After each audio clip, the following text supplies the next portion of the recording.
Assalamualaikum warahmatullahi wabarakatuh.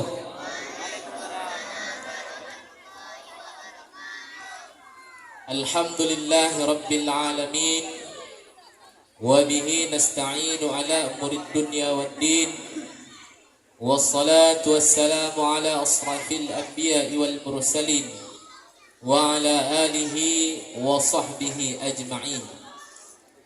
Subhanaka la ilma lana illa ma 'allamtana innaka antal alimul hakim.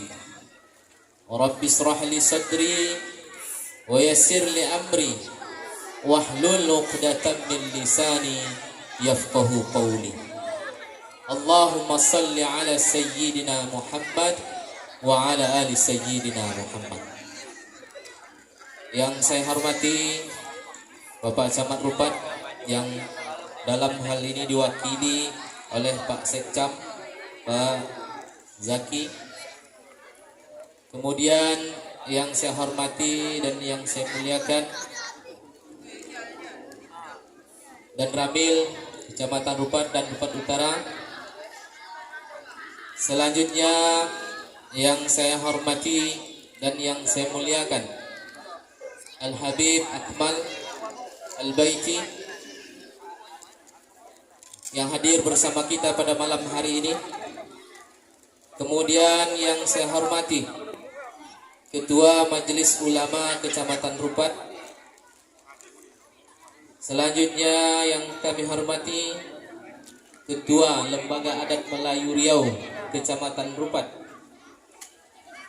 Kemudian yang kami muliakan orang-orang tua kami, alim ulama sesepuh yang tak dapat kami sebutkan satu persatu. Insya Allah kita semua dimuliakan oleh Allah Subhanahu wa ta'ala. Amin ya rabbal alamin. Bersyukur kita kehadiran Allah Subhanahu wa ta'ala. Alhamdulillah, malam hari ini kita semua berkumpul dalam majlis yang insya Allah mulia, karena di dalam majlis ini kita berselawat kepada baginda Rasulullah sallallahu alaihi wasallam. Kemudian kita juga bersyukur pada malam hari ini adalah yang perdana dari sekian tahun lamanya, terutama Kecamatan Rupat membuat sebuah acara di malam tahun baru diisi dengan pengajian dan majelis salawat. Ini adalah suatu perubahan yang positif, di mana di dalam masa sekarang ini kita semua bersaing, kita semua menghadapi tantangan di dalam kehidupan, wabil khusus generasi muda kita. Segala macam pengaruh dari luar yang mendatangkan keburukan, maka insya Allah dengan dibuatnya majlis seperti ini akan mengurangi kemaksiatan yang ada. Bapak Ibu hadirin wal hadirat yang insya Allah kita semua dimuliakan oleh Allah Subhanahu wa ta'ala. Berbuat baik pasti ada tantangannya, berbuat jahat pun pasti ada tantangannya. Tetapi kadang-kadang kita merasa berbuat jahat lebih mudah daripada berbuat baik. Memang inilah ujian yang dihadapkan kepada manusia, merasa senang kepada yang dilarang dan merasa berat kepada yang diperintahkan oleh Allah Subhanahu wa ta'ala. Maka majlis pada malam hari ini merupakan suatu majlis yang dengan penuh keberkahan dan kebaikan. Pasti ada yang akan mengatakan di belakang bahwa majlis ini tidak ada tuntunannya di dalam agama Islam. Tak pernah ada ucapan, tak pernah ada hadis yang mengatakan kalau malam tahun baru buatlah majlis salawat. Tak ada dalilnya dalam Al-Quran atau yang segala macam bentuk yang semakna dengan itu, maka malam hari ini kita singkirkan dulu perkataan-perkataan itu. Mari kita melihat dari berbagai sisi, apakah kegiatan ini mempunyai banyak mudarat atau manfaatnya. Kalau kita hanya akan membimbing umat generasi ini hanya dengan diajak ke pengajian ke masjid setiap malam Jumat atau malam yang lain-lainnya, maka ketika ada momentum yang sifatnya umum, apatah lagi terlebih-lebih peringatan pergantian tahun, maka banyaklah generasi muda kita yang terjerumus kepada perbuatan yang sia-sia, bahkan terjerumus kepada perbuatan maksiat dan mungkarat. Bapak Ibu hadirin yang insya Allah kita semua dimuliakan oleh Allah Subhanahu wa Ta'ala, berbicara tentang pergantian tahun, maka banyaklah orang yang berpikir bahwa pergantian tahun itu hanyalah urusan angka-angka saja. Kalau kemarin tahun 2019, maka kedepannya jadi tahun 2020. Sekarang tahun 2022, maka nanti dalam perhitungan Masehi ketika sampai pukul 00 WIB waktu Indonesia Barat, maka dihitunglah 1 Januari 2023. Apa yang ada di dalam pikiran manusia? Banyak yang berbisik-bisik di dalam hatinya, ya Allah, malam ini sudah 30 tahun umur saya. Malam ini sudah 40 tahun umur saya. Malam ini sudah 50 tahun, 60 tahun, 70 tahun, bahkan ada yang 90 tahun, yang lebih banyak mendapatkan keberkahan umur, diberikan kesempatan oleh Allah Ta'ala dibandingkan banyaknya umur yang diberikan kepada baginda Rasulullah Sallallahu Alaihi Wasallam. Tetapi apakah urusan itu hanya berbicara menghitung angka-angka saja? Maka akan muncul satu pertanyaan, untuk apa umur yang banyak itu diberikan oleh Allah Ta'ala kita gunakan? Maka malam hari ini dengan momentum pergantian tahun, ada satu ayat di dalam Al-Quran yang di dalam bahasa kita itu Allah Ta'ala berfirman tanpa basa-basi, tanpa muqaddimah, langsung menusuk ke dalam hati orang-orang beriman. Apa kata Allah dalam surah Al-Hasyr ayat ke-18? Ya ayyuhalladzina amanu, ya ayyuhalladzina amanu taqullah wal tanzur nafsum ma qaddamat lighad wattaqullah innallaha khabirun bima ta'malun. Ya ayyuhalladzina amanu, kalimat ya, huruf ya ini adalah harfun nida. Betul Bib ya? Apa makna harfun nida? Ya itu mempunyai makna memanggil, sebagai fungsinya di dalam bahasa Arab menjangkau orang yang dekat, orang yang sedang ataupun orang yang jauh. Ketika kalimat ya ayyuha, seakan-akan Allah Ta'ala memanggil, wahai orang-orang yang beriman, baik yang dekat, baik yang jauh, dipanggil oleh Allah Ta'ala untuk apa? Ittaqullah, bertakwalah kalian. Jadi harfun nida ada nidaul qarib, nidaul mutawassit, ada nidaul ba'id.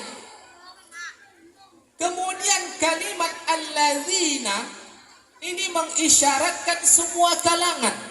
Apakah dia anak-anak, apakah dia orang tua, apakah dia orang miskin, apakah dia orang kaya, apakah dia ulama, apakah dia orang awam. Ya ayyuhalladzina amanu taqullah, ittaqullah. Maka yang dipanggil itu seluruhnya maka kita bergembira pula. Siapa saja yang di dalam hatinya ada rasa memiliki iman, maka dia termasuk orang yang dipanggil oleh Allah Subhanahu wa taala. Tak peduli dia siapa, anak kecil, orang tua, pejabat, rakyat biasa, ketika ada memiliki rasa iman, maka dalam ayat ini dia terpanggil sama-sama di sisi Allah Subhanahu wa taala.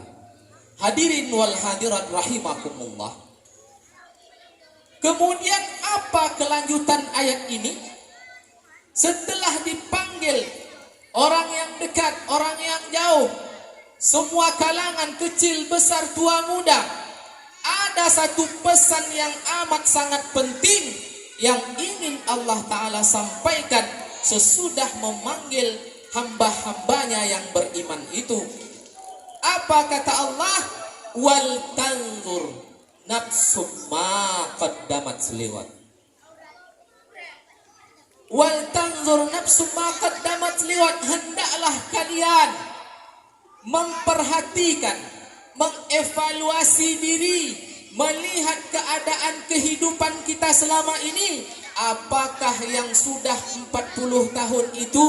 Apakah yang sudah menikmati 50 tahun itu? Apakah yang sudah menjalani kehidupan 70 tahun itu berjalan sesuai dengan maunya Allah?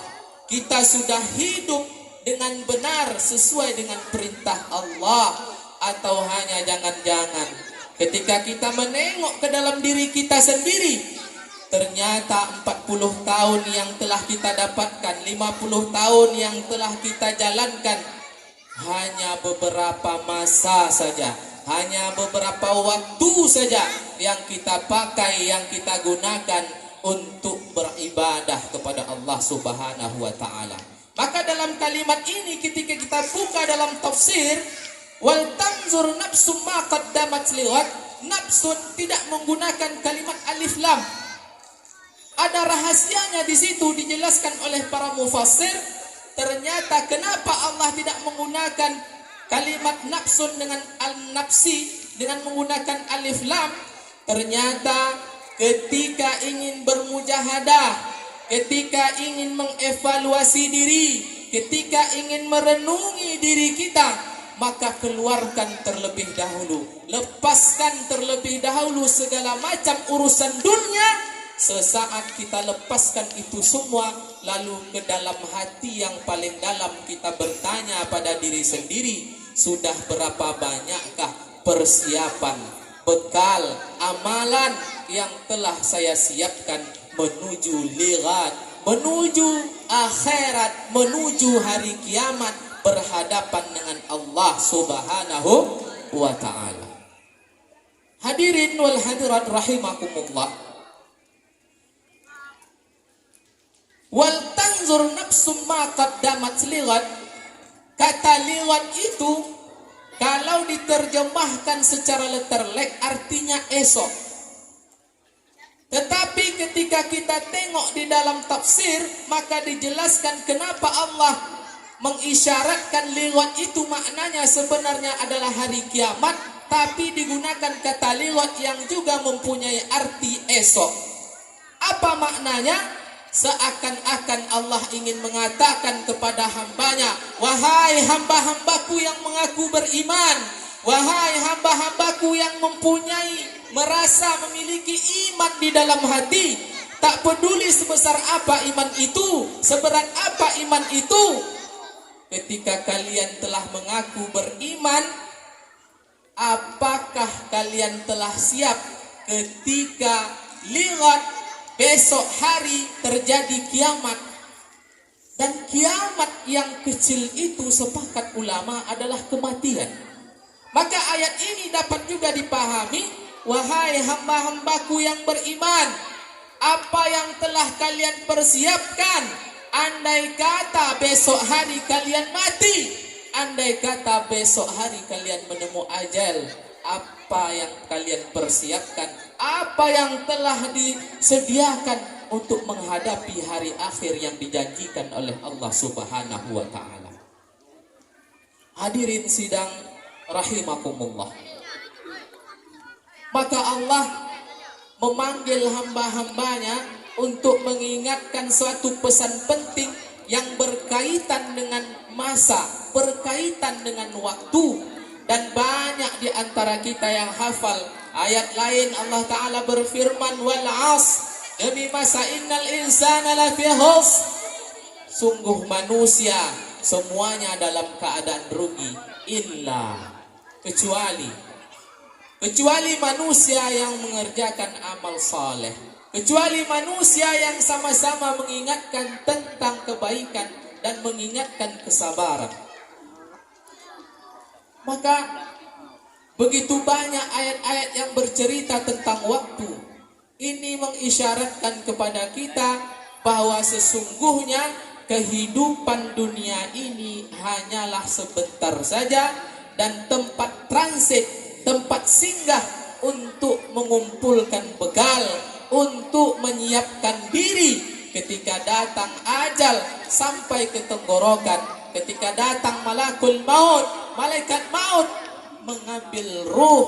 Maka saat itulah baru kita sadari apa kata Imam Ali, an-natuniam, manusia sesungguhnya dalam keadaan tidur. Kapan dia bangun? Ketika ajal telah sampai ke kerongkongan, ketika roh akan dicabut, datanglah malaikat Jibril, datanglah malaikat Israel dan kelompok malaikat yang ikut bersamanya. Pada saat itu barulah dia tahu, dikisahkan dalam riwayat, ketika seseorang akan menjumpai ajalnya dalam keadaan sakratul maut, maka saat itu yang turun bukan hanya malaikat Israel, tetapi saat itu turun bersama malaikat Jibril dan juga malaikat-malaikat dalam kelompok yang sama ikut dengan malaikat Israel. Maka ketika seorang hamba itu dalam keadaan kebaikan, dia akan didatangkan malaikat dari sisi kanan. Lalu malaikat Jibril membuka sayapnya yang sebelah kanan, maka nampaklah tempat kembalinya, surga beserta kenikmatan yang ada.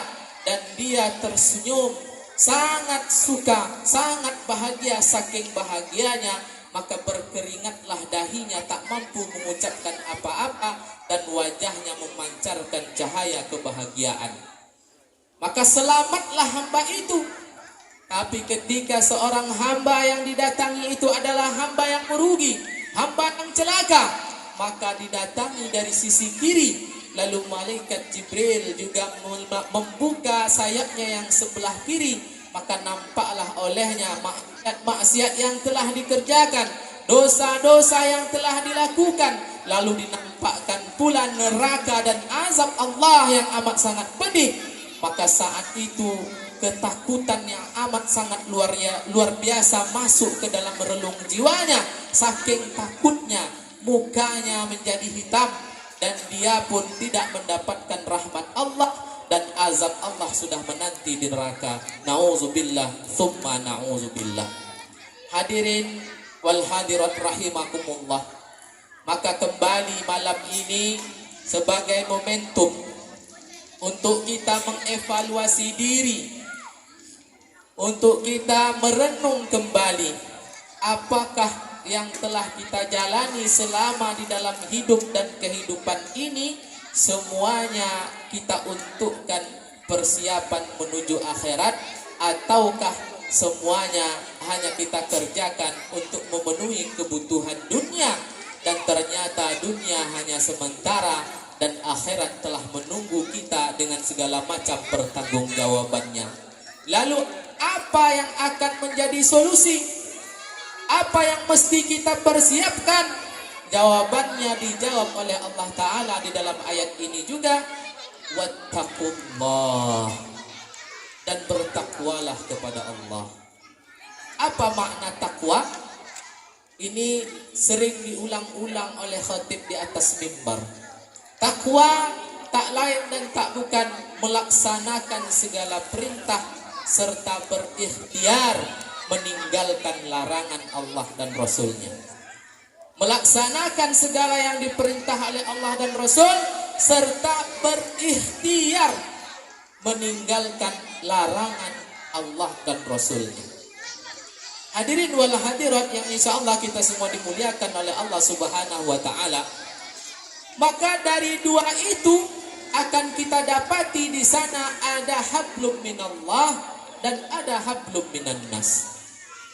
Hablum minallah, maka kita akan lihat ibadah kita. Maka orang yang qarib, yang dekat dengan Allah, yang imannya kuat, dia tidak menunggu ibadah fardu. Salat sunnahnya dia kerjakan. Salat tahajud, salat duha, salat witir, semua dia kerjakan. Puasa tidak menunggu puasa wajib, tidak menunggu puasa Ramadan. Puasa Senin Kamis dia kerjakan. Ayyamul bid dia kerjakan.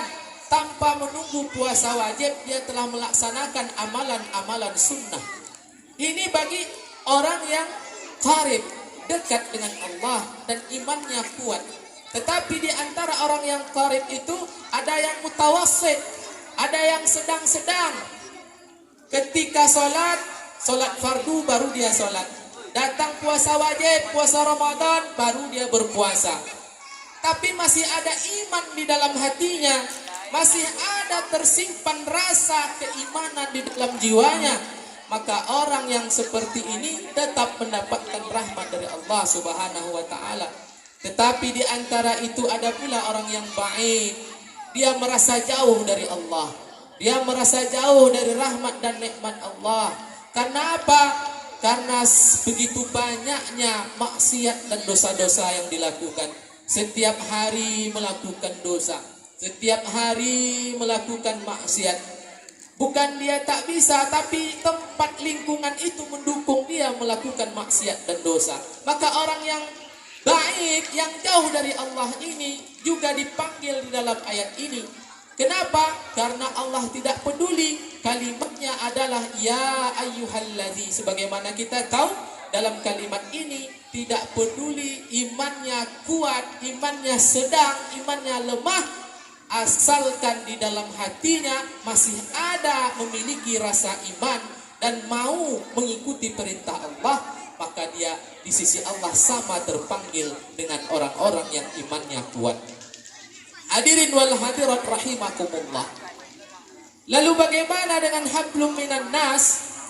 Ketika berbicara hablum minan nas, banyak manusia-manusia yang mempunyai masalah-masalah sosial di dalam kehidupannya. Tetangga tak bertegur sapa dengan tetangga. Saudara tak bertegur sapa dengan kerabat. Dan yang lebih parah, saudara kandung juga tidak bertegur sapa karena merasa ada yang tidak adil di dalam pembagian harta warisan. Nauzubillah summa nauzubillah. Apapun kebesaran iman yang kita miliki, sebanyak apapun ibadah yang kita lakukan, ketika urusan hablum minan nas belum selesai, maka amal itu tergantung terawang-awang di atas langit. Dia tidak sampai menuju Allah Subhanahu wa Ta'ala karena masih ada urusan hablum minan nas yang belum terselesaikan. Maka kembali malam ini sebagai momentum bagi kita untuk mengevaluasi diri, di samping merenung kepada diri sendiri, di samping melihat kepada amal ibadah yang telah kita kerjakan. Apakah kita termasuk hamba yang bersyukur? Apakah kita termasuk hamba yang dekat kepada Allah sehingga memiliki kedudukan dan kemuliaan di sisi Allah? Atau sebaliknya, kita adalah hamba Allah yang penuh dengan dosa, penuh dengan kemaksiatan dan tak mempunyai nilai apa-apa. Dan lebih mengkhawatirkan lagi, kita takut seakan-akan kita disebut di dalam ayat Al-Quran balhum adal, lebih rendah daripada binatang ternak. Nauzubillah summa nauzubillah. Hadirin rahimakumullah. Jadi kembali menengok kepada ayat Al-Quran yang telah disampaikan tadi, bahwa sesungguhnya manusia diciptakan oleh Allah Ta'ala dengan sempurna dan kekurangannya. Sempurna dalam bentuknya yang paling baik, kekurangan dengan kelemahan dan kealpaannya. Maka kata Nabi SAW, kullu bani Adam khatta'un wa khairu khatta'un at-tawwabun. Setiap anak cucu Adam pasti memiliki salah dan dosa, dan sebaik-baik orang yang melakukan dosa at-tawwabun, itulah mereka yang bertaubat nasuha. Maka kembali malam ini kita merenung, kita mengintrospeksi diri, kita muhasabah diri kita masing-masing. Mari kita beristighfar kepada Allah, melihat seberapa banyak maksiat dan dosa yang telah kita lakukan. Waktu terus saja berlalu dan hitungannya terus saja bertambah, tapi satu yang sering kita lupakan, kita semakin dekat dengan yang namanya kematian. Maka ingatlah, ketika sampai waktu yang telah dijanjikan, semua amal perbuatan akan dimintai pertanggungjawaban. Faman ya'mal misqala dzarratin khairan yarah wa man ya'mal misqala dzarratin sarran yarah. Mungkin inilah yang dapat disampaikan, karena tadi dah berbisik-bisik juga dengan Pak Sekcap, katanya jangan lama-lama karena acara kita masih banyak. Lebih dan kurang mohon maaf. Wabillahi taufik wal hidayah. Wassalamualaikum warahmatullahi wabarakatuh. Assalamualaikum warahmatullahi wabarakatuh.